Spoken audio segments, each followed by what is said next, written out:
উসমান হারুনি আল্লাহর বহুত বড় একজন ওলি। খাজা মঈনুদ্দিন চিশতি রহমাতুল্লাহি আলাইহি পীর, ওনার মুর্শিদ খাজা মঈনুদ্দিন চিশতি রহমাতুল্লাহি আলাইহির নাম তো আমরা অনেকেই শুনছি, ঠিক না? ওনার পীর যে এখন, তাহলে তিনি কত বড় পীর। উসমান হারুনি একদিন এশার নামাজের পর তিনি ঘোষণা দিতেছেন, ফজরের নামাজ যারা আমার পিছনে পড়বায় আমার সাথে জান্নাতে যাইবায়। ঘোষণাটা দিয়ে তিনি বলেন, খবরটা কিন্তু বড় গোপন খবর, এই কথাটা কেউ কারো কাছে বলতে পারবা না। যদি এই কথা কেউ কারো কাছে বলো তাহলে কিন্তু জাহান্নামে যেতে হবে।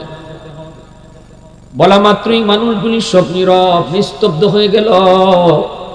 সবাই চিন্তা করলো, মনে মনে ভাবছিলাম আব্বারে গিয়া কইব, বাপে ভাবছিল পুত্রে কইব, ভাইয়ে ভাবছিল বাইরে কইব, বন্ধু ভাবছিল বন্ধুরে ডাইকা কইব ফজর উসমান হারুনির পিছনে পড়ো, তাহলে আল্লাহর তৈরি জান্নাতে যাওয়া সহজ হবে।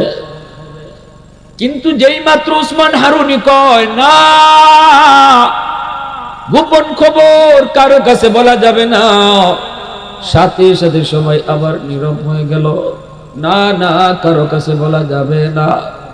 বাপ ছেলের কাছে ঘুমাইছে, ছেলেরে কিছু কয় না, অথচ বাপে জানে ফজর পড়লে উসমান হারুনির পিছনে নামাজ আল্লাহর তৈরি জান্নাতে যাওয়া যাবে। ছেলে ঘুমাইছে বাপের কাছে, বাপরে কিছু কয় না। বন্ধু বন্ধুর কাছে ঘুমাইল, কিন্তু বন্ধুরে কিছু কয় না। এমনি ভাবে কেউ কাউরে কিছু কয় না। ফজরের নামাজের সময় হাজির হলো।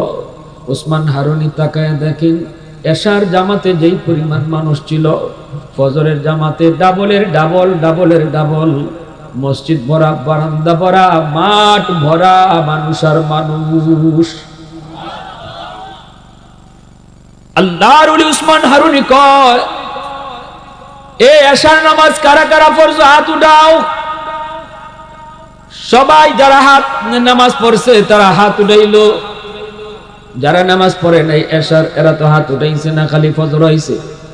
বেশিরভাগ মানুষ হলো শুধু ফজরে আইছে। এইবার উসমান হারুনি বুঝে গেছেন এই মানুষগুলার কেউ না কেউ খবর দিছে, ঠিক না নি? এই মানুষগুলার কেউ না কেউ খবর দিয়েছে। এইবার উসমান হারুনি কয়, এশার নামাজ যারা তোমরা আমার পিছনে পড়ছো, আমি একটা কথা কইছিলাম, কথাটা তোমাদের মনে আসেনি? কোন কথা? আমার পিছনে ফজর পড়লে জান্নাতে যাবা। হ হুজুর, আমরা এটা শুনছি। আরেকটা কথা শুনছিলানি, এই কথা কারো কাছে কোন যাইব না, কাউকে বলা যাবে না, বললে কিন্তু জাহান্নামে যেতে হবে। এই কথা শুনছনি? কই হুজুর, এটাও শুনছি। তাহলে এই মানুষগুলারে কে কইছে? এতগুলা মানুষ, মসজিদ ভরপুর মুসল্লি, বারান্দা মাঠ ঘাট সব ভরা, এই মানুষগুলারে কে জানাইলো? তাড়াতাড়ি কও, জানাইলে তো জাহান্নামে যাওয়া লাগবে, এটা ভালো করেই জানো। কেই কামটা করছো তাড়াতাড়ি কও। এমনি একজন ওইটা কয়, হুজুর খুদার কসম আমি কইছি না। আব্বার দ্বারা ঘুমাইছি, আব্বারে কইছি না। আরেকজনে কয়, হুজুর খুদার কসম, কসম আমি কইছি না। ফুতের দ্বারা ঘুমাইছি, ফুতরে কই নাই। ভাইয়ের দ্বারা ঘুমাইছি, ভাইরে কই নাই। বন্ধুর দ্বারা ঘুমাইছি, আমি বন্ধুরে কই নাই। সবাই শুধু কয় কই নাই, কই নাই, কই নাই। আমি কইছি না, আমি কইছি না, আমি কইছি না। কিন্তু একজন মানুষ মাথাটা নিচের দিকে দিয়ে বসা, কোনো কথা বলেন না, চুপচাপ বসে আছেন। উসমান হারুনি কয়, মিয়া তুমি মাথা তুলো, তুমি কিছু বলো। সবাই তো বলতেছে বলে নাই, বলে নাই। তাহলে কি তুমি কইছো? তুমি তো হাও কও না, নাও কও না। ইনি উঠে কয়, মাথাটা তুই না কয়, উস্তাদজি, উস্তাদজি, উস্তাদজি বেয়াদবি মাফ করবেন। এই মানুষগুলারে সারা রাত জায়গা জায়গা আমি তাদেরকে জানাইছি।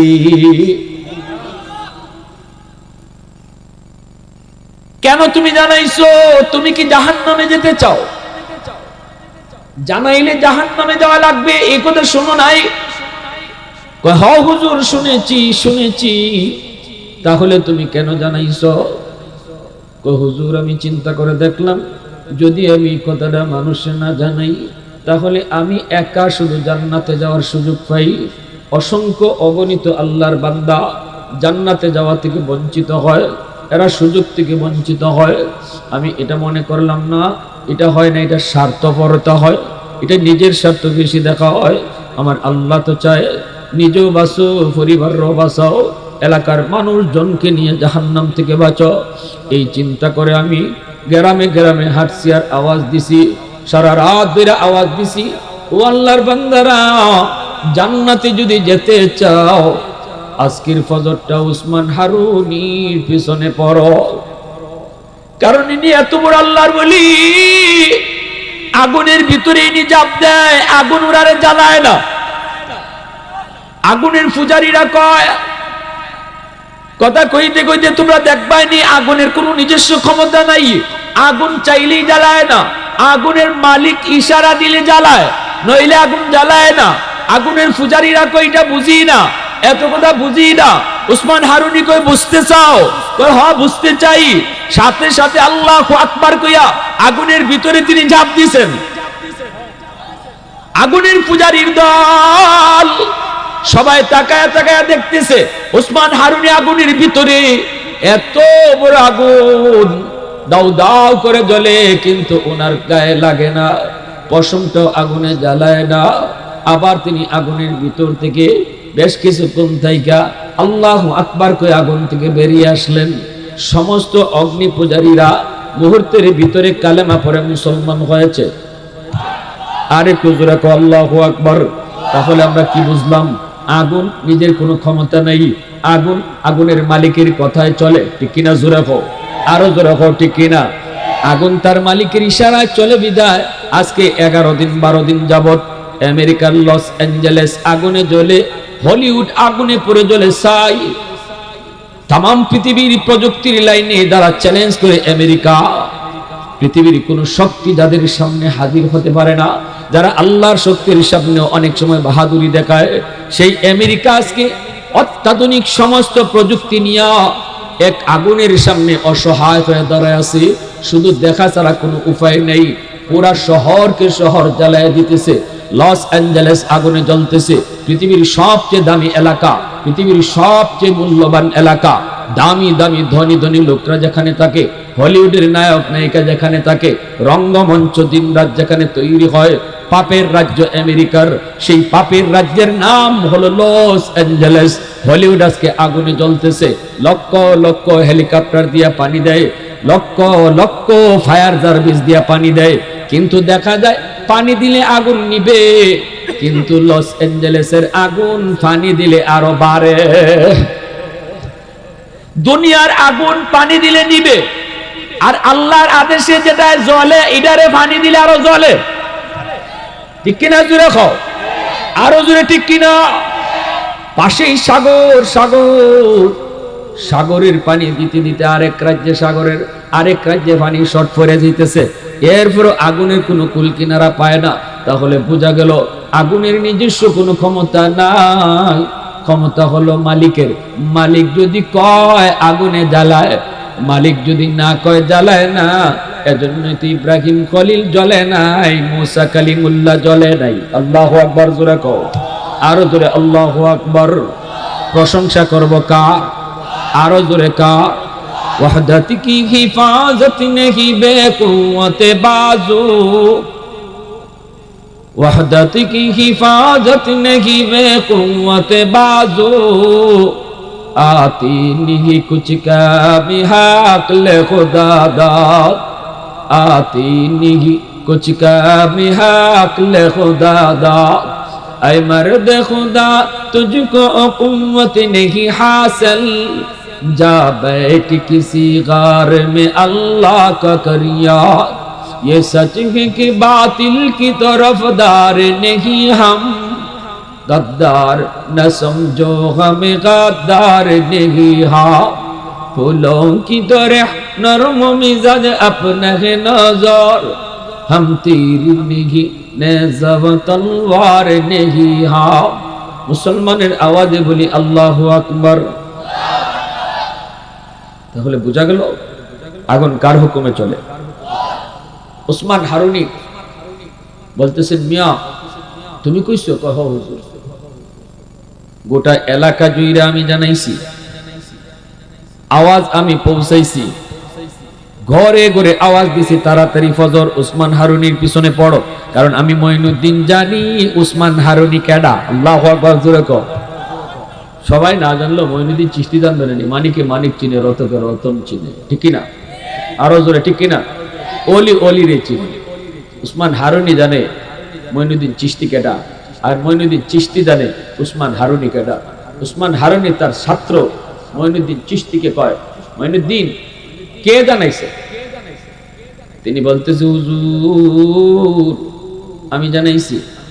তাহলে কি তুমি জাহান্নামে যেতে খুব ইচ্ছুক? জাহান্নাম তোমার খুব পছন্দ? এটা জানাইলে তো জাহান্নামে যেতে হয়। এইবার তিনি বলতেছেন, উস্তাদজি আমি চিন্তা করে দেখলাম, আমি না জানাইলে হাজার হাজার আল্লাহর বান্দা জান্নাত থেকে বঞ্চিত হয়, আমি একা শুধু জান্নাতে যাই। আর যদি আমি মানুষকে জানাই, হাজার হাজার বান্দা জান্নাতে যাওয়ার সুযোগ পায়। আর এই কারণে আমি একা জাহান্নামে যাই। জাহান্নামে যাইতেছে আমি একা, সুযোগ পাইতেছে জান্নাতে যাওয়ার হাজারো বান্দা। আল্লাহ তার হাজারো বান্দারে জান্নাতে পায়া আমি মঈনুদ্দিনকে একা জাহান্নামে দিয়া যদি আল্লাহ খুশি থাকে, আমিও খুশি। আল্লাহু আকবার, জোরে কও। আরেকটু জোরে কও, আল্লাহু আকবার। এই কথা বলতে উসমান হারুনি দৌড় দিয়া বুকে টান দিয়া লইছে, আয় বাবা আয় বুকে আয়। আমিও পরীক্ষা করতেছিলাম কে একা জান্নাতে যাইতো আর কে এলাকার মানুষে লইয়া জান্নাতে যাইতো। এটা পরীক্ষা করার লাগি একটা আমল দিছিলাম, সবাই ফেল করছে, তুমি পাস করছো। আয় বাবা আয়, আমার বুকে আয়। আমি অসুস্থ হয়ে গেছি, অল্প দিনের ভিতরে হয়তো আল্লাহর ডাকে সাড়া দিব। আমার মাথায় একটা বহুত বড় মুকুট, এই মুকুটটা আমি কারে দিয়ে যাইমু? বিলায়তের মুকুট কারে বুঝায় যাইমু? মানুষ খুঁজতেছিলাম বাবা মঈনুদ্দিন। আমার তখনই চিন্তা হইছে, তোমার মাথায় আমি মুকুটটা পরায়া গেলাম। অলিদের অলি, অলিদের সরদার, সুলতানুল আরিফিন খাজা মঈনুদ্দিন চিশতি রহমাতুল্লাহি আলাইহি। এই আমলটাই আজকে আপনাদের যুবকরা করছে। খারাপ করছে না ভালো করছে? জোরে কও। এটা বুঝলে সামনের দিনগুলাতে যুবকরা সাথে সব সময় ভালো কাজে উৎসাহ দিয়ে রাখেন। আজকে তো গেছি গে, অন্তত আগামী দিনগুলাতে যুবকদেরকে সব সময় ভালো কাজে উৎসাহ দিয়ে রাখবে, ঠিক না? নি কারা কারা রাজি আছেন একটু হাত উঠে আল্লাহরে দেখা। আল্লাহ তুমি কবুল করো, সবাই বলি আমিন, আরো জোরে বলি আমিন। আমার ভাইরা বন্ধুরা, যুবক মূসা আলাইহিস সালাম একদিন আল্লাহকে বলেন, মালিক আমি তো তুর পাহাড়ে তোমার লগে কথা কই, কিন্তু আমি সারা আর কারো লগে তুমি কথা কইবাইনি। রব্বি তুকাল্লিমু মাই হাল তুকাল্লিমু আহাদান গায়রি। আল্লাহ পাক তখন বলেন, মূসা তুমি তো আমার লগে কথা বলো, অথচ তোমার মাঝে আমার মাঝে পর্দা আছে। কিন্তু সায়াতি উম্মাতুন, ওদের ভবিষ্যতে একদল উম্মত জমিনে আসবে রে মূসা, যারা আমার সাথে কথা বলবে অথচ আমার মাঝে তাদের মাঝে কোনো পর্দা থাকবে না। লাইসা বাইনি ওয়া বাইনাহুম হিজাব।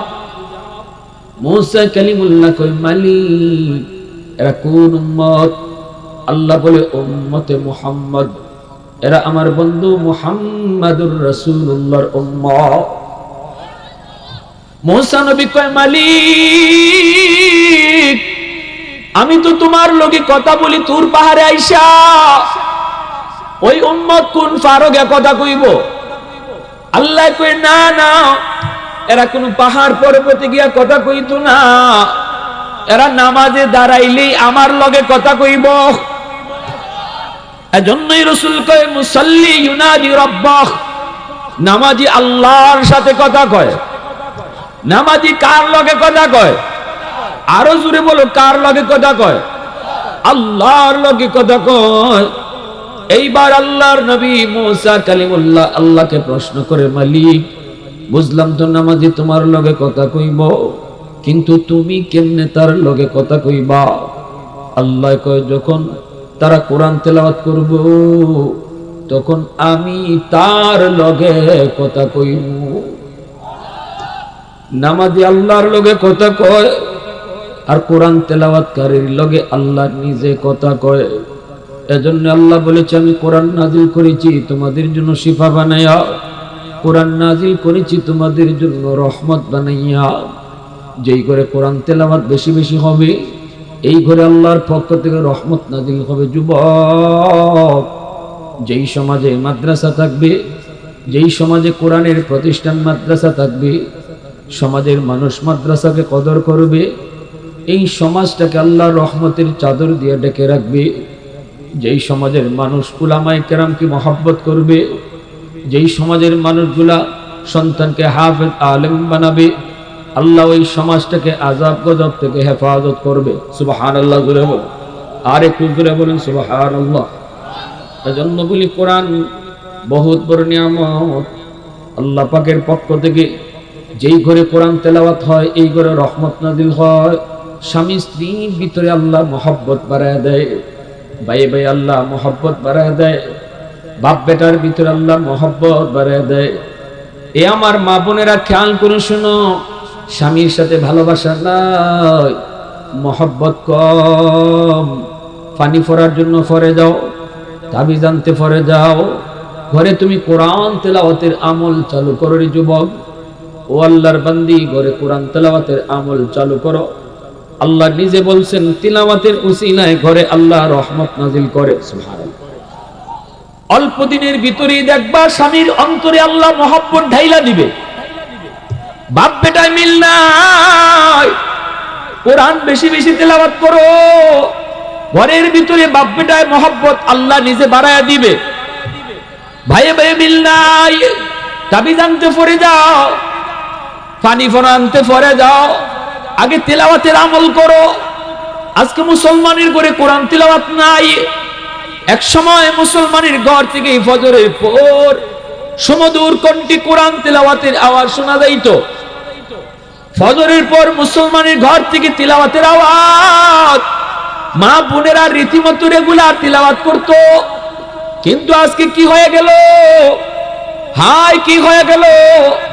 তিলাওয়াতের টাইমে মোবাইল টিপা শুরু করি, তিলাওয়াতের টাইমে আমি ফেসবুক দেখি, তিলাওয়াতের টাইমটা আমাদের মোবাইল তিলাওয়াতে চইলা যায়। এজন্য আজকে মুসলমানের ঘরে রহমতের দরজা বন্ধ। আজকে আমার ঘরে টেলিভিশন টিভি টাইম মতো চলে, আমার ঘরে নাটক টাইম মতো চলে, আমার ঘরে সিনেমা টাইম মতো টেলিভিশন অন হয়। অনেক মা বোনেরা ইন্ডিয়ান নাটক স্টার জলসা দেখার জন্য টাইমের আগেই দেখা যায় ভাত রান্না শেষ, রান্না বন্ধ হয়ে দিন শেষ। কি ব্যাপার আজকে আগে ভাগে শেষ কেন? কয় আমার স্টার জলসার টাইম হয়ে যেতেছে। টাইম আছে স্টার জলসা দেখার, রুটিন আছে আমার কোরআন, রুটিন আছে আমার টেলিভিশন ছাড়ার, টেলিভিশন ছাড়ার টাইম আছে, কিন্তু কোরআন তেলাওয়াতের টাইম নাই। আওয়াজ দেখো ঠিক কিনা? কেন আজকে সমাজে অশান্তি, ঘরে অশান্তি? কেন আজকে ভাই ভাই মিল নাই? কেন আজকে ঘরের মধ্যে অশান্তি, স্বামী স্ত্রীর ভিতরে মিল নাই?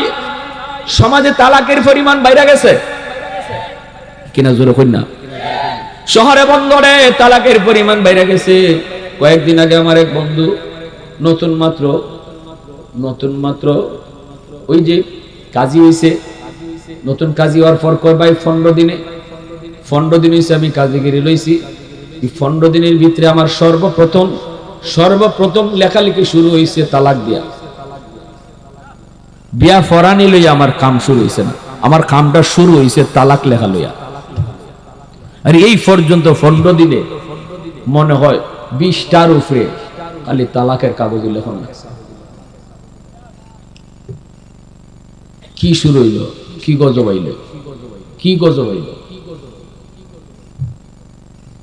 কই এর মাঝে আবার আরো কষ্টের খবর আছে। আমি বললাম কি তা? কই যতগুলা তালাক আইছে এর মাঝে অধিকাংশ তালাক হইল বউয়ে জামাইরে তালাক দিছে। তালাক কেডায় দেয়? তালাক দেয় জামাইয়ে, ঠিক না নি? হ্যাঁ নাকি তা সুনামগঞ্জে উল্টা আছে নি? তালাক দেয়, এখন তালাক উল্টে গেছে, এখন জামাইয়ে তালাক দেয় না, বউয়ে তালাক দেয়। কেন লাগি? বিয়াও উল্টে গেছি, এজন্য তালাক উল্টে গেছে। যে জমানায় জামাইয়ে তালাক দিত, ওই জমানায় জামাইয়ে বিয়া করত। আর এই জমানাত বউয়ে তালাক দেয়, খেল লাগি বিয়া উল্টে গেছি, এখন জামাইয়ে বিয়া করে না, বউয়ে বিয়া করে। আপনারা এটা জানেন না নি? আমি নিজের কানে শুনছি, মেয়ের বাপে মেয়ের বিয়ার ব্যাপারে আলাপ করতে আমার মেয়ের বিয়া করাইতেছি, মেয়ের বলে বিয়া করাইতেছে, আর পুত্রে বিয়া করাইতে পুত্রে বিয়া দিতেছে। বিয়া করে কেডা আর বিয়া বয় কেডা? আমরার জমানায় যে জমানায় তালাক দিত জামাইয়ে, এই জমানায় জামাইয়ে বিয়া করতো, এজন্য তালাকও জামাইয়ে দিত। আর এই জমানা তাইয়া বিয়া করে ব্যক্তিনতে আর তালাকও দেয় ব্যক্তিনতে। জানি না, এটা আপনাদের গ্রামের অঞ্চলে কথা কইতেছি না, এটা শহরের নিয়ম কইতেছি। শহরে, গ্রামে কখনো এই বাতাস আইছে না, এটা শহরে চলছে।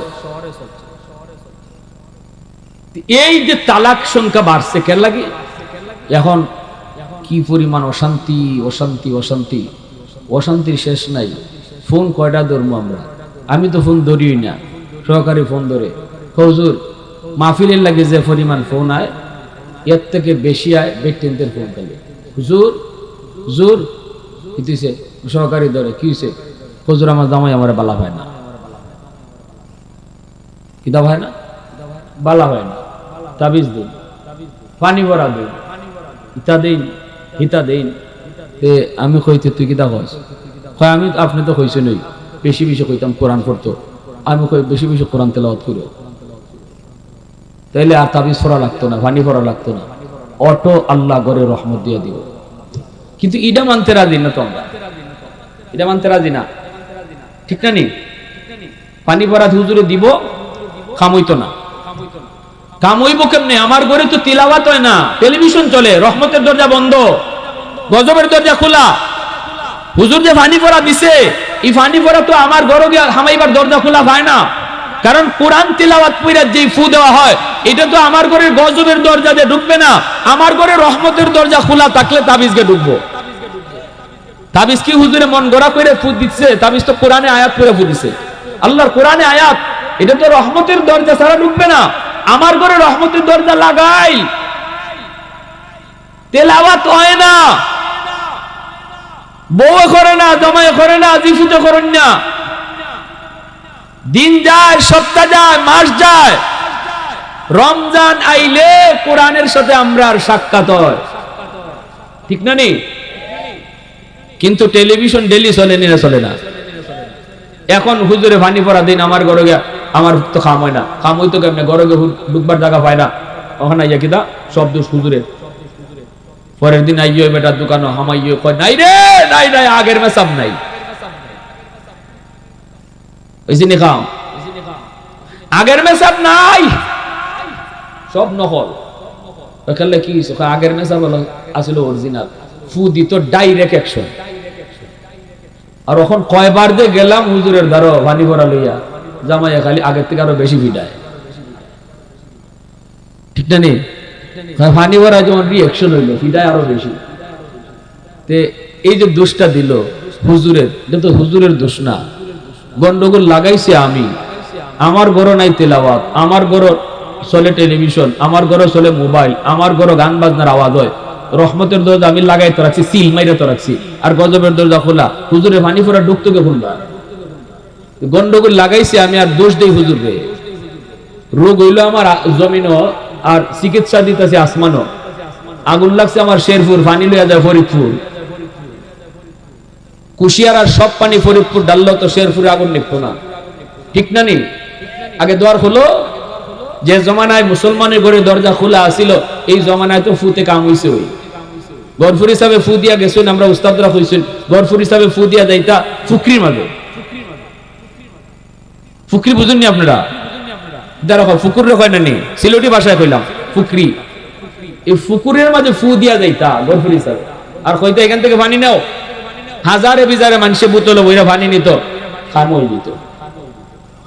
কাম হইব না নি ভাই? ওই সময় তো তেলাওয়াত, ফজরের পরে মুসলমানের ঘরের পাশ দিয়ে গেলে কোরআন তেলাওয়াতের আওয়াজ শোনা যেত। এক বেচারা লন্ডন থেকে আইসা, হুজুর আমার একটা খাস ফু দিন। হুজুর এই ফুকুরের মাঝে ফু দিয়া যায় না, আমার কিতা কিতা জানি করে। হুজুর এখন তো কেন লাগে তোমার ফুকুরে ফু দিয়ে যে এই ফুতে তোমার এটি নয় না? কই একই নয় হুজুর, ইফারের ফু হিফার যায় তো হুজুর। ওখান থেকে কিতাব পড়তাম, খোঁজদের আমার একটা জগের মাঝে খাস ফু দিন, আমি লন্ডন থেকে আইছি বড় শখ কইরা। তো হুজুর কইতেছেন যে তুমি কাছের কি আনছো? জগ আনছি। কি জাত জগ? খাজের জগ। ধরো দুই হাত দিয়ে বালা করে যাতে ধরো। বেচারা দুই হাত দিয়ে এমনি জাতা দিয়ে ধরছে। আর গরফুর সাহেব গেছেন, আমরা উস্তাদ এগুলা ভাসে আসলা তাই কই আমরা নিজের চোখে দেখা সাবে গিয়ে খালি কই বালা কইরা ধরো মিয়া, চাইতে ধরো। হুজুর ধরছি তো হুজুর, আর কি বাদ দুই হাত দিয়ে ধরছো নি? জি। গিয়া দিছেন ফু, আর ফু দেওয়ার লগে লগে খাসের জগ ঠাস ঠাস করে ফাইটটা সব পানি মাটি। সুবহানাল্লাহ জোরে কও। আল্লাহর কালামের আসর আসেনি না নাই? আরো জোরে কই আসেনি না নাই? আজ থেকে 300 বছর আগের একটা 350 বছর আগের বাস্তব ঘটনা। বিশ্ব মানচিত্রে একটা দেশ আছে মালদ্বীপ। ওই মালদ্বীপের মানুষ সব ছিল হিন্দু, মূর্তি পূজারী। পাশের সাগরে সৌদি আরবের জাহাজ ডুবে গেছে, সব যাত্রী মারা গেছে। একজন হাফেজে কোরআন, হাফেজ আবুল বারাকাত, সে আল্লাহ তারে কুদরতে বাঁচায় রাখছে। আল্লাহ যারে বাঁচায় কেউ তারে মারতে পারে না, আর আল্লাহ যারে ধরে কেউ তারে সময় দিতে পারে না। ঠিক না নি? 17 বছর ধরে সময় পাইছই, কিন্তু আল্লাহ যখন ধরছই তখন যাইতেছি গারে এই কথা নেতা হলটা হয়ে যাবার সময় পাইছে না। কত পুলিশ অফিসার হতে হয় আর আমি গেছি গে যাইবার আগে হয়ে যেত, তে তো আর মানুষ মারি না। ঠিক না নি? কয় খালি যদি হয়ে যেত যাইতেছি গে, তে তো আর মানুষ মারি না। কারণ এটা কইব কেমনে? চান্স দেন আল্লাহ। আল্লাহ যদি দরে টাইম দিত না, গড় হামাইবা। ঠিক না নি? জুড়ে খাও। আল্লাহ যদি দরে টাইম দিত না, ঘর থেকে বাইরিবা। ইদান নামই আল্লাহর ধরা। ইন্না বাতিশা রাব্বিকা লাশাদীদ। ধরা বড় কঠিন ধরা, ধরে না ধরলে আল্লাহ ছাড়ে না। আল্লাহর ধরা সহজে ছাড়ে না। হাসিনার ধরা না। আমরা ওই আপনাদের এলাকার সুরঞ্জিত বাবু তাই কইতা কয় বাঘের থাবা মিস হয়, হাসিনার থাবা মিস হয় না। বন্দুকের গুলি মিস হয়, হাসিনার গুলি মিস হয়। ও বাবা, কই গেল ডায়লগ? হল ডায়লগ গেল হল। এটা মানুষ, আর উপরে তখন কেডা? আল্লাহ। আল্লাহর ব্যাপারে এই কথা কও যে আল্লাহ ধরলে দুনিয়ার শক্তি নাই ছাড়াইবা। ঠিক কিনা জোরে কও। এটা হইছে নজি। অত বাহাদুরি করো কি? অহংকার আল্লাহ পছন্দ করে না। অহংকার শুধু একমাত্র আল্লাহকে মানায়। ঠিক কিনা? আমেরিকা অহংকার দেখাইছে তামাম দুনিয়ার সাথে। এবার আল্লাহ পানি খাওয়াইতেছে চুবাইয়া চুবাইয়া।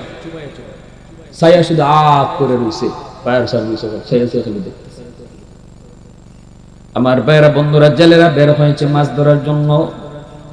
মালদ্বীপের জেলেরা সাগরে বের হলো মাছ ধরার জন্য। বাস্তব ঘটনাটা শোনেন। ঘটনা লিখছেন বিশ্ববিখ্যাত পর্যটক আল্লামা ইবনে বতুতা। তার রিহলাতে ইবনে বতুতা নামক কিতাবের ভিতরে তিনি উল্লেখ করেছেন, জেলেরা বের হয়েছে। হঠাৎ করে জেলেরা তাকায় দেখলো কাঠের উপরে ভাসতেছে একটা সুন্দর বালক। দাড়ি উঠে নাই, মুছ উঠে নাই, চেহারা এত সুন্দর। অল্প বয়সে হাফেজে কোরআন। আপনারা দেখছেন নি? না দেখছেন না? দাড়ি মুছ উঠছে না, হাফেজ সব দেখছেন নি?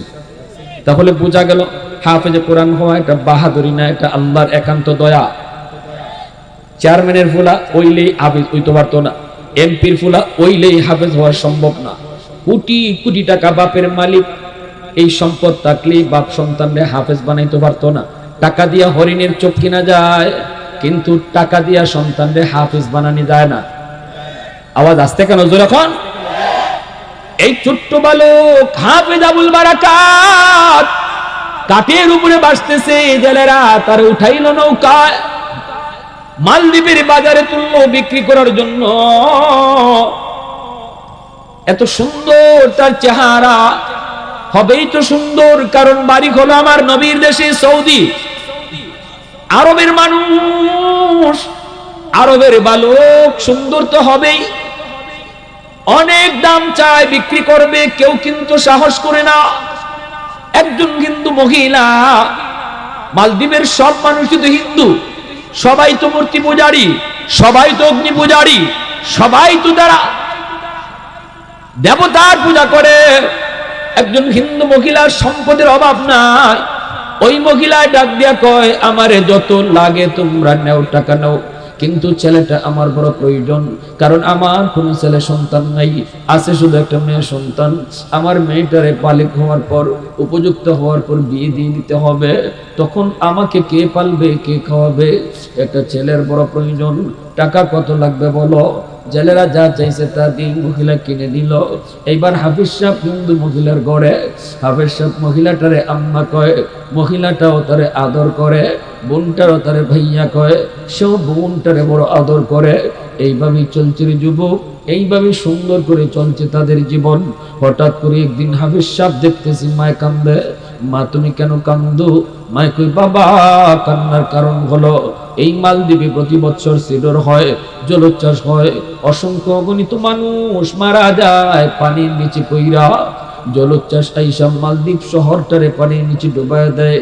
এই অবস্থায় বাদশাহ জ্যোতিষীদেরকে বলল, গণকদেরকে বলল, তোমরা গণনা করে বের করো, জ্যোতিষীরা জ্যোতিষী বিদ্যা পড়ে বের করো, কেন এমন হয়, কেন এমন হয়।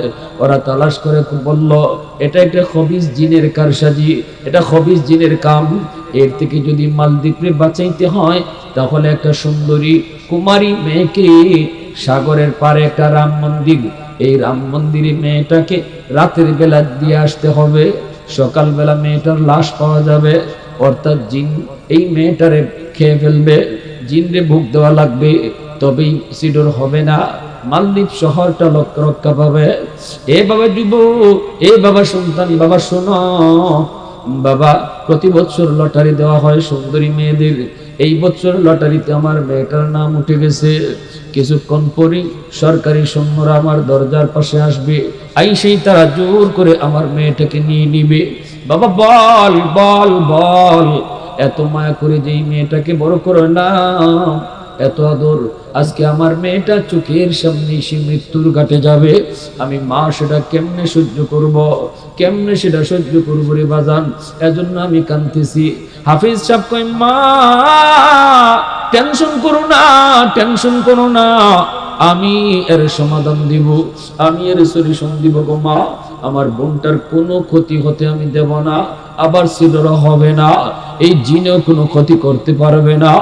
মা তুমি কোনো টেনশন করো না, আমার বোনটারে নানার বাড়িতে পাঠিয়ে দাও, আর বোনের জামা কাপড় পরাইয়া আমাকে মেয়ে লোক বানাইয়া পালনের মধ্যে তুমি বসায় রাখো, আমার দাড়ি নাই মুছ নাই, আমাকে বোঝা যাবে না আমি আজ একটা ছেলে, আমাকে মেয়ে লোকের পোশাক পরালে আমাকে মেয়েই মনে হবে, ওরা আমাকে মেয়ে মনে মনে করে, ওরা আমাকে রাম মন্দিরে রেখে দিক, এরপরে আমি বুঝবো আর জিনে বুঝবো। আল্লাহু আকবার, আল্লাহু আকবার, আর জোরে আল্লাহু আকবার। এই কথা বলা মাত্রই মহিলা কয়, বাবা না না, আমি তোমাকে হারাতে পারবো না রে বাবা। হাফেজ সাহেব কয়, মা গো কোনো টেনশন তুমি করবা না গো মা, আমার কোনো ক্ষতি হবে না, আমার কোনো ক্ষতি হবে না। কয় না বাবা। হাফেজ সাহেব কয়, মা তুমি জানো না আমার সিনার ভিতরে কি আছে? ওই জিনের যে শক্তি, সিডরের যে শক্তি, এর যে হাজার হাজার গুণ পাওয়ার আল্লাহ আমার সিনার ভিতরে রাখছে। এই শক্তির নাম হলো 30 পারা কুরআন। 30 পারা কুরআন আমার সিনার ভিতরে। মা টেনশন তুমি করবা না, কোনো ভয় তুমি করবা না, যা বলছি বোনটারে নানার বাড়ি পাঠায় দাও। এই বইলে বোনের জামা কাপড় পইরা সে বইসে রইছে। সন্ধ্যা হতেই সরকারি ফৌজেরা আইসি দরজায় নক করলো। দরজায় নক করতেই মহিলা দরজা খুললো। মহিলা তো দেখেই কয়, রাম রাম রাম। হাফেজ সাহেব কয়, মা গো রাম কইও না, রামে কাম হইতো না। ঠিক না? ভিতরে ঢুকে ওরা দেখে এত সুন্দর একটা মেয়ে। সরকারি সৈন্যরা কয়, কি অত সুন্দর মালদ্বীপের মেয়ে, চেহারা তো মালদ্বীপের মতো ওই তো না, চেহারা তো আরবের। ঠিক না? এইবার কয়, এত সুন্দর মেয়ে, এত সুন্দর মেয়ে, আপনারা বলুন দেখি মেয়ে না ছেলে? পিছনে বাইরে রাখো, মেয়ে না ছেলে? হাফেজ সাহেব যখন নিয়ে যাবে, হাফেজ সাহেব কয়, না আমাকে তোমরা ধরতে হবে না, আমি নিজেই যাব। চলো চলতে শুরু করলো, মন্দিরে নিয়ে রাখলো। এরপরে ওরা মন্দিরে রেখে চলে আসলো। এইবার মন্দিরে ঢুইকা হাফেজে কোরআন সে মেয়েলুকের পোশাক ফেলে দিল, ছিল তার পোশাক, হাতে ছিল জায়নামাজ, মন্দিরের ভিতরে এসে জায়নামাজ বিছায়া দিল। আল্লাহর কদমে সাজদায় পড়ে কই, মালিক আজ প্রমাণ হবে গো মালিক, জিনের পাওয়ার বেশি নাকি তোমার কোরআনের পাওয়ার বেশি। মালিক আজকে প্রমাণ হবে সাগরের পানির পাওয়ার বেশি নাকি তোমার কালামের পাওয়ার বেশি। আল্লাহু আকবার, জোরে কও, আরো জোরে কও আল্লাহু আকবার। এই কথা বলা মাত্রই চলো চলে গেল। এখন তো সে তাকায় দেখি মালদ্বীপের সাগর থেকে পানি উঠতেছে পাহাড়ের মতো উঁচু হইয়া, উপরে আগুন, পাহাড়ের মতো পানি উঁচু হইয়া, পানির উপরে আগুন। এই আগুনটা মালদ্বীপের দিকে আসতেছে, মালদ্বীপের দিকে আসতেছে। পানির মধ্যে কিন্তু আগুন তৈরি হয়, পানির মধ্যে আগুন, আগুন কারেন্ট তৈরি হয় কোত্থেকে? পানি থেকে কারেন্ট তৈরি হয়, পানি, কারেন্ট তো একটা আগুন। তাহলে পানির খুব স্পিড, পানি যখন খুব বেশি ধাক্কা লাগে তখন এই পানির ধাক্কায় আগুন তৈরি হয়। উপরে আগুন, উপরে আসতেছে। এইদিকে হাফেজ সাহেব মন্দির থেকে আল্লাহর কোরআনের সূরা ইয়াসিন তিলাওয়াত শুরু করলো। কোরআনের ইয়াসিন, কলবুল কোরআন, কোরআনের কলব, কোরআনের হৃৎপিণ্ড। সূরা ইয়াসিন, ইয়াসিন পুরা ফু দিল। সাথে সাথে আল্লাহ পাক ইয়াসিন সূরাটাকে আল্লাহ পাক অ্যাটম বোমা বানায় দিছে। পাহাড়ের মতো উঁচু পানি, ওই পানি যখন আক্রমণ করবে সূরা ইয়াসিন যাইয়া ওই পানিকে আঘাত করলো। মুহূর্তের ভিতরে পানি আবার সাগরে দেবে গেল, মুহূর্তের ভিতরে পানি সাগরে দেবে গেল। সিডুর পরাজিত হলো, জিন্নাত পরাজিত হলো, আল্লাহর কোরআন জয়ী হলো। আল্লাহু আকবার, জোরে কও। আল্লাহর কোরআন জয়ী হলো। সর্বকালে, সর্বসময়ে, সর্ব অবস্থায় আল্লাহর কালাম জয়ী হয়, ঠিক কিনা জোরে বলো। কেউ যদি আল্লাহর কোরআনের সাথে বিরোধিতা করতে চায়, কেউ যদি কোরআনের বিরুদ্ধে দাঁড়াতে চায়, সে যেন নিজের কপাল নিজের মাথা দিয়া ওয়াল ভাঙবার চেষ্টা করে। মাথা দিয়া ওয়াল ভাঙতে গেলে ওয়ালের কোনো ক্ষতি হয় না, কিন্তু মাথার খবর আছে, ঠিক কিনা জোরে কও। মুহূর্তের ভিতরে পানি আবার পানি হয়ে গেল।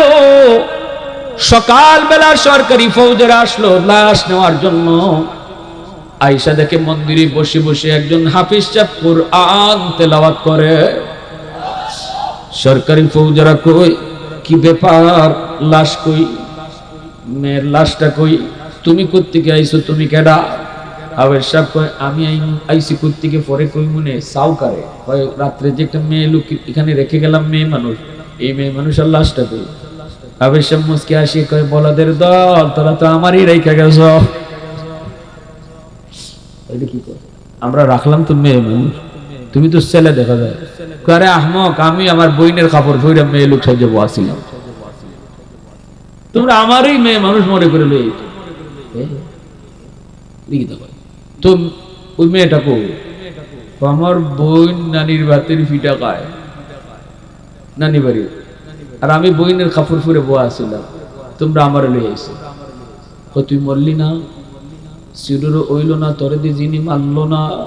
হাফেজ সাহেব কই, তোমরা কি মনে করেছো জিনে আমারে মেরে ফেলবে? আমার সিনার ভিতরে আল্লাহ 30 পারা কোরআন, আমি 30 পারাও লাগছে না, শুধু ইয়াসিন পুরা ফু দিছি। আল্লাহর কোরআনের ইয়াসিন জয়ী হয়েছে, জিন পরাজিত হয়েছে। সরকারি ফৌজেরা দ্রুত বাদশার কাছে চলে গেল, বাদশার কাছে চলে গেল। বাদশারে খবর দেওয়া মাত্রই বাদশাহ কয়, কও কি তোরা আমারে তাড়াতাড়ি নিয়ে চলো। বাদশাহ আসলো, আয়েশা হাফেজ সাহেবের কাছ থেকে সব বিবরণ শুনলো।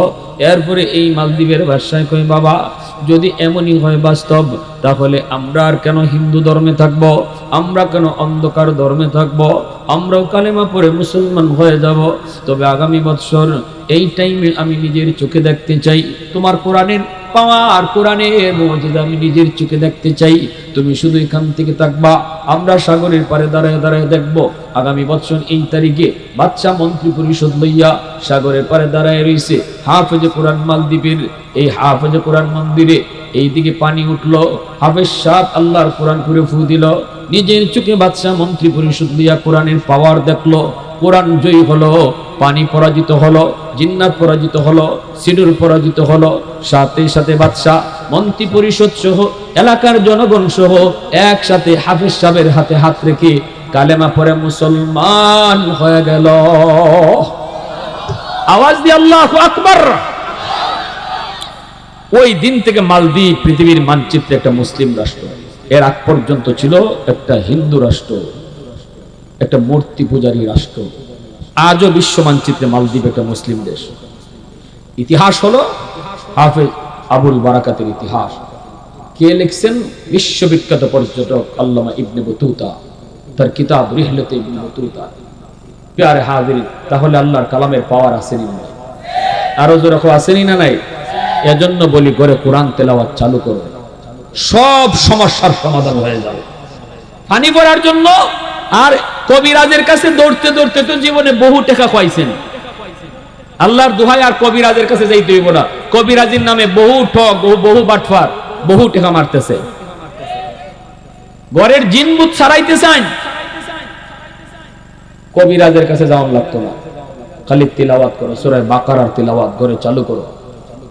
আমি একটা কথা বলি আপনাদেরকে, ঘরে যে কজন সদস্য আছি, আমরা যদি একদিন সবাই বইয়া যদি কই বাবা বসো, আমি যদি আমার ছেলে মেয়ে বউ বাচ্চারে নিয়ে বইয়া বলি বাবা বলো সপ্তাহে 7 দিন, 7 দিনের মধ্যে কে কোন দিন কোরআন শরীফ পড়বার নাম বলো, বইলা যদি আমরা ডায়েরিতে উঠাই নেই, একটা রুটিন করে নেই, আগে নিজেরটা কই যে আমি শুক্রবারে তেলাওয়াত করবো বা শনিবারে আমি পারবো, মা তুমি কও কোন দিন পারবা, তুমি কও কোন দিন পারবা। এইভাবে যদি সপ্তাহে 7 দিন বাইটটা নেই আমরা পরিবারের সদস্যরা, বেশি লাগবে না, আধা ঘন্টা কোরআন তেলাওয়াত। কয় ঘন্টা? আধা ঘন্টা যদি কোরআন তেলাওয়াত করি, তাহলে দিনে অন্তত একবার হলো আমার ঘরে কোরআন তেলাওয়াত হইতেছে। এই আমলটা অন্তত কারা কারা করতে রাজি আছেন? একটু হাত উঠে আল্লাহ আল্লাহ তুমি কবুল করো। সবাই বলেন আমিন, আরো জোরে বলেন আমিন। অটো আল্লাহর পক্ষ থেকে রহমত করে আসবে, শান্তি সমাজে ঘরে চলে আসবে। আল্লাহ আমাদের সবাইকে তৌফিক দান করুন।